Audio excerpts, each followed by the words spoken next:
তোর থাপড়ায় দাঁত ফালাই দিব, তোর চোখ দুটা কানা করে দিব। বেটা তুই আমার চিনাস, আমি তোর মায়ের বয়সী। আমার নিয়ে তুই চিল করতে যাবি না? তোর দেখে আমি বুঝছিলাম তোর মধ্যে ঝামেলা আছে। কান্দর উঠবস কর। মা কি হইছো, কি করছে? আরে ও আমার কুপ্রস্তাব দিছে, কুপ্রস্তাব। আমার নিয়ে বলে চিল করতে যাইবো। ছি ছি ছি বিমল দাস স্যার আপনি এত বড় খারাপ একটা লোক, আপনি আমার শাশুড়ি তুল্য মানে শাশুড়িকে কুপ্রস্তাব দিছেন। স্যার একটু ভুল হচ্ছে। কান্দরে উঠবস করাও। জি সরি ম্যাম। আর জিএম এর কাছে নালিশ দাও। কান ধরে উঠবস করেন। জি স্যার। করেন করেন, নামেন। হ্যাঁ উঠেন, স্যার উঠে আবার বসেন। জি স্যার। উঠেন, দেখে দাঁড়ান।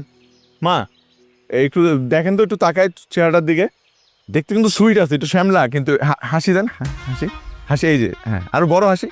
সুইট আছে কিন্তু আম্মা, একটু চাইলে চিল করে আসতে পারেন কোথা থেকে। রাহাত, জামাই তুমি কি আমার সাথে ফাইজলামি করতেছো? আমার সাথে কি তোমার ফাইজলামি সম্পর্ক? না আম্মা, বলতেছিলাম আমার বিদেশে ঘুরতে আসছেন, কোথাও একটু ঘুরে টুরে আসতেন না। আচ্ছা ঠিক আছে না, রাহাত তুমি ওটা বিচার করো তো। অবশ্যই করব, অবশ্যই। আমি ওর চাকরি জিএম কে ফোন দিব আপনার। আমি কমপ্লেন করতেছি ওর তো চাকরির আমি দেখতেছি 12টা বাজাচ্ছি আমরা। তারপরেও দেখতে পারেন কিন্তু সুইট আছে। আচ্ছা মা, রাহাত দেখবে।